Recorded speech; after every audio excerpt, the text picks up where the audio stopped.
Welcome to BeEnriched, a learn-at-home project produced by the Wellness Institute of Greater Buffalo in cooperation with the Buffalo Public Schools and hosted by Buffalo Public School teachers.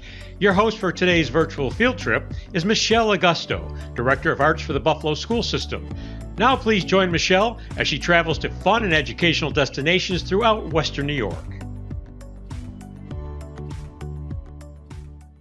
Hello BPS family. Welcome to BeEnriched, a televised field trip program just for you. I'm Michele Agosto and I'm the Director of Arts for the Buffalo Public Schools, and I'm so happy to have with me here today at the Buffalo Museum of Science, SaraJane Gomlak-Green, and she's the Director of Museum Programs and Experiences. The Director of Museum Programs and Experiences. Welcome, SaraJane. Hey, thanks for having me. Welcome to the museum. Oh, I'm so excited. This is just like a magical place. I really like it. I'm a fan. I bet you are. So, I was looking up the history a little bit. I like to give our young people an idea of how long some of these places have been here. And it started way back in 1836 as just a group of people who wanted to share some cultural activities in the city, and then they started collecting all of these wonderful artifacts like shells and fossils and insects. I have my dragonfly thing just for you. But I'm wondering, it started there and then it expanded into what we know today, which is this wonderful site right on the east side of Buffalo, on Humboldt Parkway. Can you talk a little bit about just that idea of this being an institute in this city of Buffalo? Yeah, I mean, I've been coming here since I was a little kid, and my father had been coming here since he was a little kid. So it's really cool. It's to have that longevity, because he used to live on the east side, and this was a place where he would go. So it's great to have that history. History of pretty much we're doing the same thing that we've been doing for the past 91 plus years. Just making science as fun as we can. Right. So. Right. And collecting, lots of collecting. For sure. Yeah, so you could see things here that you can't go to the store and see the stuff that we have here. So it's cool. I like it too, because I'll come here, and I haven't come here in a while because usually come with your kids, and my kids are getting big. But we happen to be sitting next to this really giant fossil, and it's just and it makes me remember how much joy I have coming here, because you see something like this and you're just in wonderment, you're amazed by what this is. So can you describe what we're sitting next to right now? So we're actually sitting, this one's kind of that's kind of sad, but it is a cast. It's kind of like a copy of a real fossil. That's kind of how we can get so close. And that's also, real fossils are super, super heavy. They're made out of rock, but that's okay. But this cast is of everyone's favorite dinosaur, a Tyrannosaurus Rex, which is really cool. So you can, it shows the teeth and everything like that, which my favorite fact about dinosaurs is or this dinosaur, their teeth are about the size of a banana.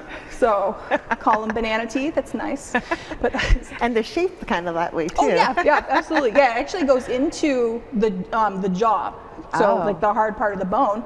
And yeah, when you take that whole thing, it's banana. It's a banana. That's great. So. He didn't like bananas though. No. He liked, he was a predator, right? Yeah, That's what they call him, right? Yeah, you can tell that based on the shape of the teeth. So yeah, I mean, even if you look in your own mouth, you'll notice that your teeth, they have different shapes and everything like that. But when you have pointy ones like this, and all pointy ones, usually means it's a predator. Yeah.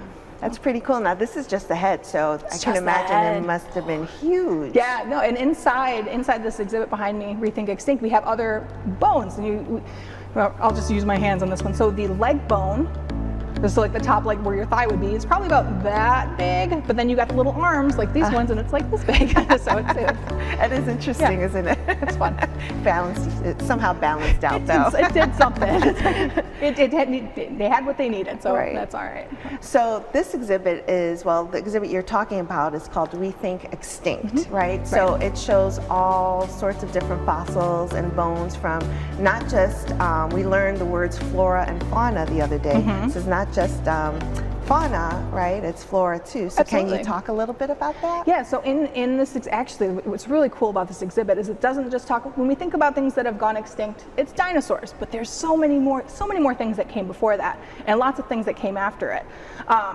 So we're actually looking, okay, this is a really big number, who's getting ready for it? We're really looking at about 560 million years of history in this exhibit, which is really cool. That is amazing. That's a lot of, if you think of it in money, that's a lot of money. It's a lot of money. It's hard to even think that far back. Yeah. It's amazing. Yep. So I'd like to talk more about what else is at this museum. I know you have a new exhibit.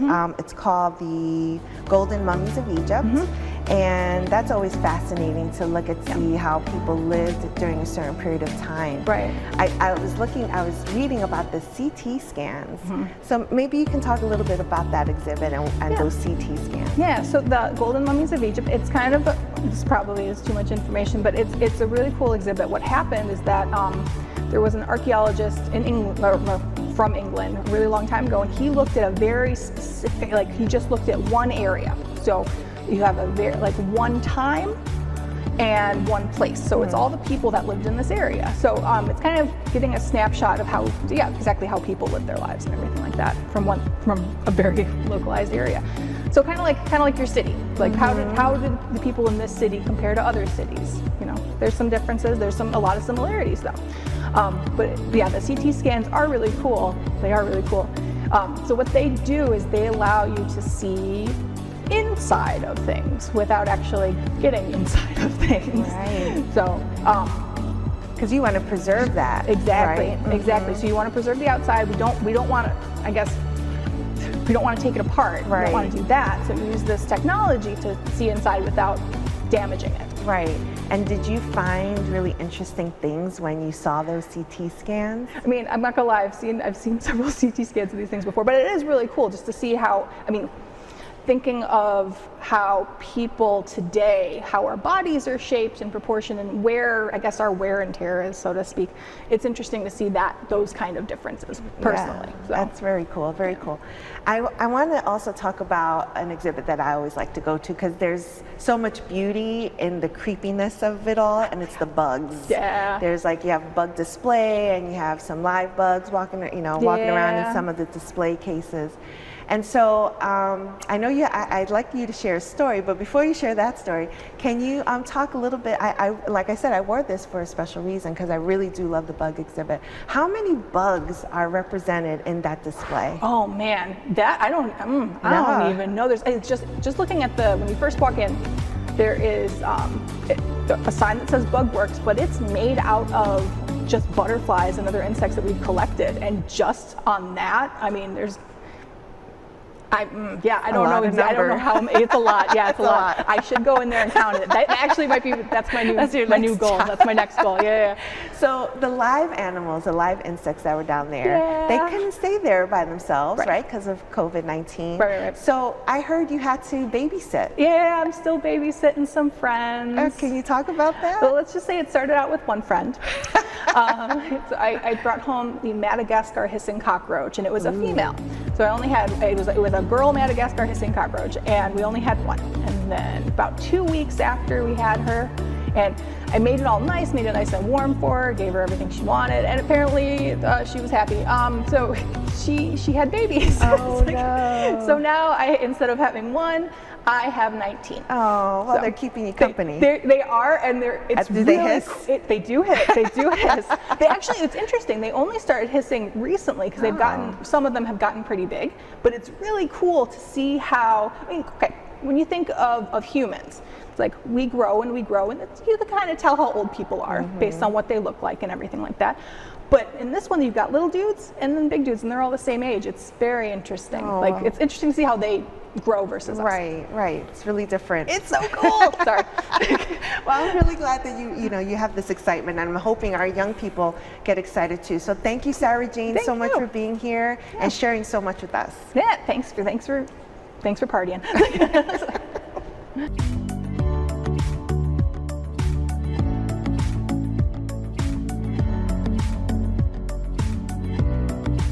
Funding for BeEnriched is provided through the generosity of the Community Action Organization of Western New York, the CAO. For more information on the CAO's 5-pronged approach to fight poverty in the Buffalo area, log on to caowny.org. And now we have here with me today Amelia Schrader, and she is the Senior Manager of Learning and Education for Explore and More Children's Museum. Thank you for being here with me. Oh, thanks for having me. I'm really excited to be here to talk to you today. I'm excited too. So, Explore and More, is that okay if I just call it Explore and More? So we're Explore and More, the Ralph C. Wilson Jr. Children's Museum, but once we say that, we mostly go just by Explore and More. Okay, wonderful. Yeah. Thank you for saying that for us.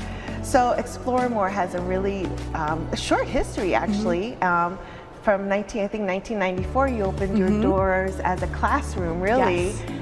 And then it expanded to this amazing building that's now on Canal Side Yeah. and right in the beautiful city of Buffalo. And it is a magnificent building, and when you look at it, all you think about is exactly what you have in your vision, which is like unlocking play. Like you just want to unlock play. So can you talk a little bit about the building itself, because it's so different from where you started? It's just grown. Yeah, so we started in the basement of a school, and then we expanded to our location in East Aurora, where we were for about 20 years, and it was about 6,000 square feet of play-based exhibits. And now we are, like you said, downtown, right at Canal Side. It's 43,000 square feet. That's a lot of feet. Yes, it is a lot. We have 7 what we call educational play zones, and what's really unique about our children's museum is that it's all for and about Buffalo and Western New York. So every place in the museum is meant to touch and play with and celebrates the history of Buffalo and Western New York. Nice, that's beautiful. Yeah, it's really cool. Lots of exhibits. We even have a full service cafe. We have classroom spaces as well, and it's just a lot of fun. And a beautiful view. Yes. A beautiful view. Yeah, we have a gorgeous view from both the waterfront as well as some beautiful views of the city skyline. Yeah. So I want to talk about the exhibits because I actually went there with my nieces. I have a brood of nieces and my sons who are teens, and everyone had fun. And the adults obviously have fun. We act like kids once we get in there. I don't know what happens. You just transform yourself.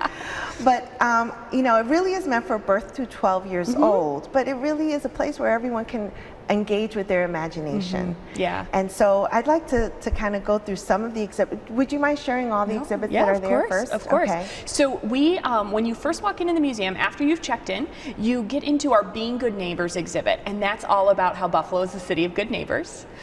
Then you move into Moving Water, which celebrates the waterways in Buffalo and Western New York, all the way from Niagara Falls to the Erie Canal. We also have an exhibit called Playing Together, which is about Buffalo sports teams, but it's also a lot about learning rules of a game, playing together, and some of that social emotional development that's really important for young kids. Yes. We have Lighting Buffalo's Imagination, where you can be the next innovator, inventor. You can also learn about the Buffalo Medical Campus that's right here in our city.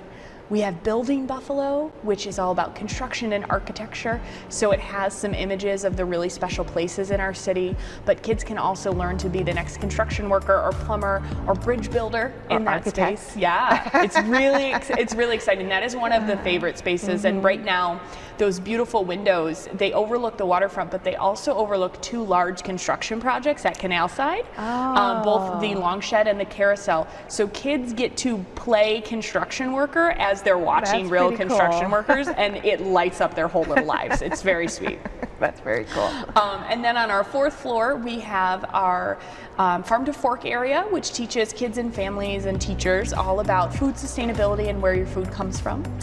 We have a rooftop terrace, which is open weather depending. It's Buffalo, so it could be open in the winter if it's a nice day. It also could be closed for a week in the summer if it's raining. So, but that has real plants that we're growing on it, so kids can see some of the plants they play with in the exhibit, how they really look in real life. And then we have a temporary exhibit right now, which is the Person-Centered Services Community Treehouse. And it is a real treehouse. It's built by Buffalo Treehouse. And it even has a wheelchair lift. So if you have a child who is in a wheeled mobility device, they can still get up to the top of that treehouse. The treehouse has slides in it. It has a little hide-a-hole that the kids can go in and play.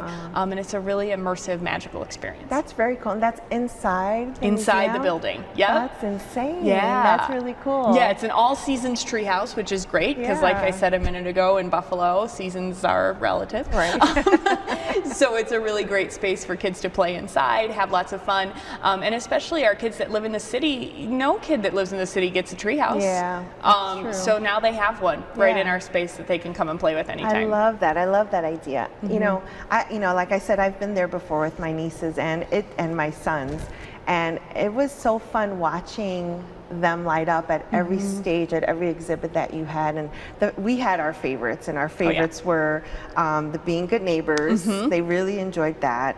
They love walking through the homes and, you know, pretending they're mommies and daddies. And, you know, I love that. They love the farm to fork, and they loved the udders. Oh yeah, and the cow, yes. So we have the real milking cow in Farm to Fork, yes.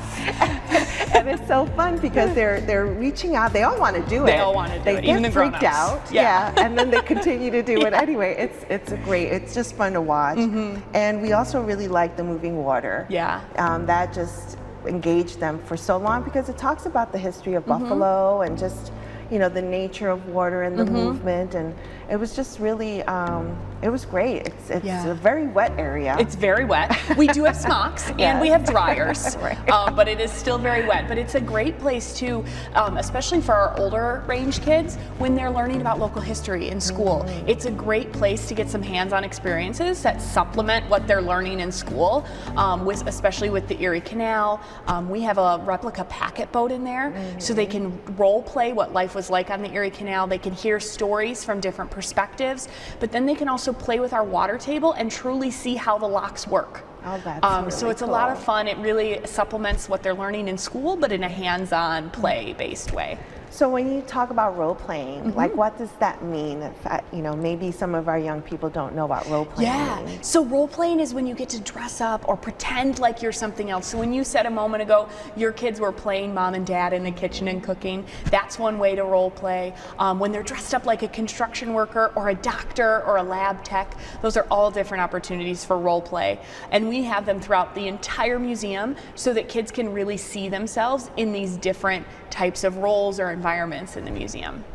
So, you know, so this is for our young people, and we want to encourage them to visit and check out, explore more. What would you want to say to them as they come and visit, or to encourage them to visit? So one of the things that we find that people are really drawn to is that the whole museum is for and about the city they live in. So it's a really fun way to learn about your city, something here in Buffalo we're really proud of, but everything is meant to touch and play with. So unlike typical museums where lots of things are behind glass, everything in our museum you can come in, you can play with, it's all hands-on, and it's really immersive and interactive. Oh, that's exciting. I do hope you guys take advantage of this. So thank you so much, thank Amelia, you for being again. with us. Yes. I appreciate it. Of course, thank you.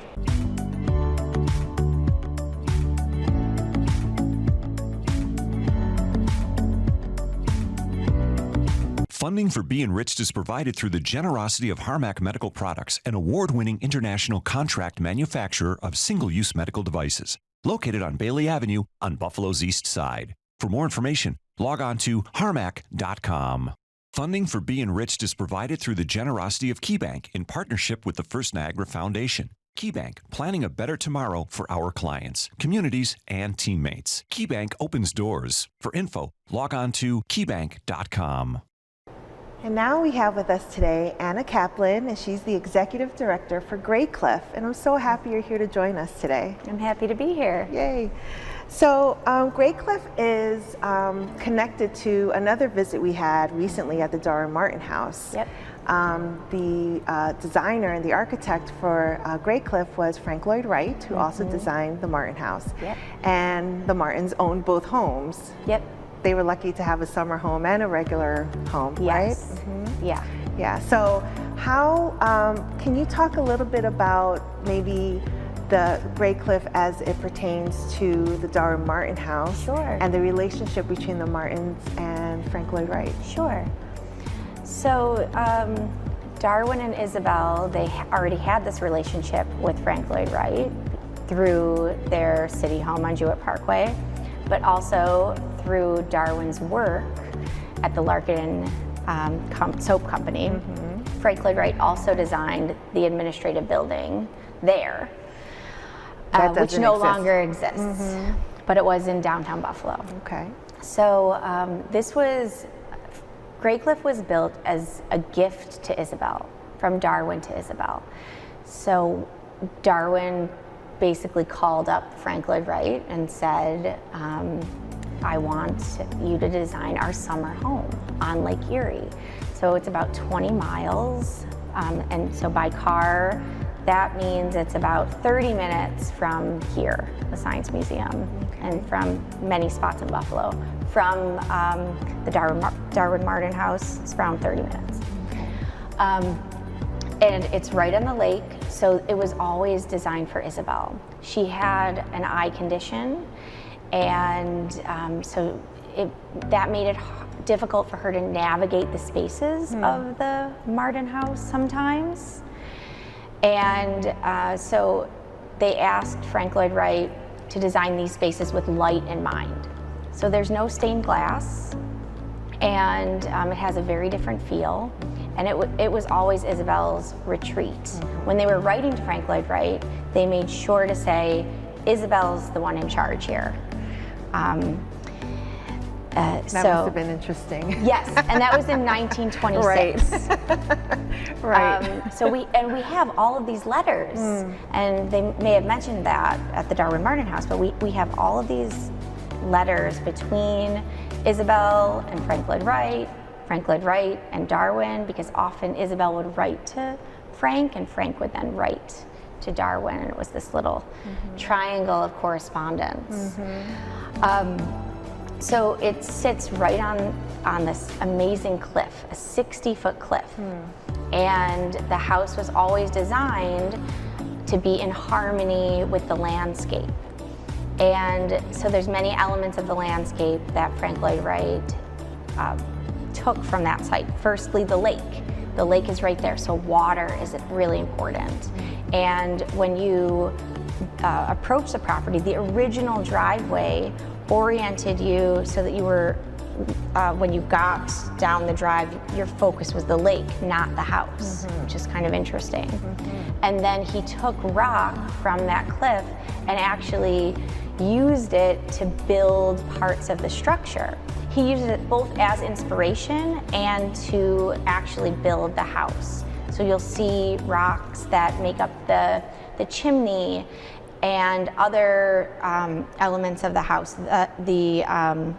The fountain, there's a stone wall, there's piers that are that announce the entrance to the property, and all of that is made with the rock from the top of the cliff. Okay. It's called Tichenor limestone. Okay. And so they took that and they mixed the sand from the beach and used it as mortar when they were building the house. Yeah, that's so amazing that he was acutely aware of his surroundings and that he used the natural environment as part of the home, almost in this way of kind of respecting the space that they were in. And I want you to talk more about that, because I think that's fascinating. He really used the outside elements to influence his decision making when it came to the design of the house. Oh yeah, and one thing that he liked to do a lot, not just with his design for this house, but with other sites, but you can really feel it in this design, is he liked to confuse the inside and the outside. So there's moments when you're near the house where you're not sure if that's the inside of the house or the outside of the house. And that might sound strange when I'm talking about it, but for example, there are these sunken gardens. So it means that, he dug the space down below so that the flowers are at the same level as the floor of the house. So there's a sunken garden that's in front of a terrace. So when you're standing outside, you're not sure if that's space that you walk in. Well, you don't walk in it, but you're not sure whether you're on the inside of the house or the outside, because there is that terrace space that you can only access from the inside. And when you're on the inside, you're not sure if you're still on the inside or you're on the outside. So there's this fluidity. And there's another sunken garden where he wrote, and he said he wanted the experience to be as if you're standing in a field of flowers. Oh, okay. But you're on the inside of this house. Yeah, so what a wonderful way to live and experience the lake at your summer home. Yeah, I can imagine that is a nice feeling to feel like that's just surrounding you, this beautiful natural environment surrounding you everywhere. I want to talk more about the idea of light, having so much light. And I know one of the really special things about Graycliff is it's connected to the solar solstice. There's a design element. Can you talk about that? Sure. There's this one really special window in the house. We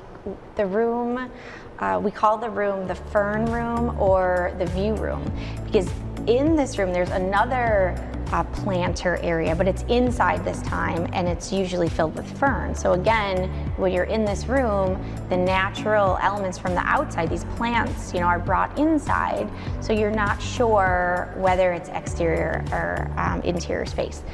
And it's right in front of this window where Frank Lloyd Wright he wanted to break up the cube of the room. When you're in a room, you can feel all the walls around you, and he wanted to kind of break that open by allowing for 2 panes of glass to connect, so that it would look like there's no corner. But because of the finances of the project, they didn't actually achieve that. So you can see that there is window hardware, but it's still this beautiful window that meets in the corner. Right. And once a year around the summer solstice, which is the longest day of the year, the sun sets over the lake and it lines up perfectly with that window. And it's really wonderful. That's amazing. It's really, really special. I Yeah, don't think any home has that at all. It is very special. So, I want to thank you. I know it's so odd to be in front of this amazing T-Rex skull, but I know that there are fossils that could be found alongside Graycliff. So I would ask all our Buffalo young people out there to check out Graycliff. There's lots to explore. It's a beautiful place. And I want to thank you, Anna, so much for joining us today and sharing all of this with us and our young people. Thanks for having me. No, thank and you. yeah, definitely come out to Graycliff. You can see that because the Tichenor limestone has all these fossils, there's lots to find and discover at Graycliff. Thank you so much. And thanks everyone for watching, and we'll see you next time on BeEnriched.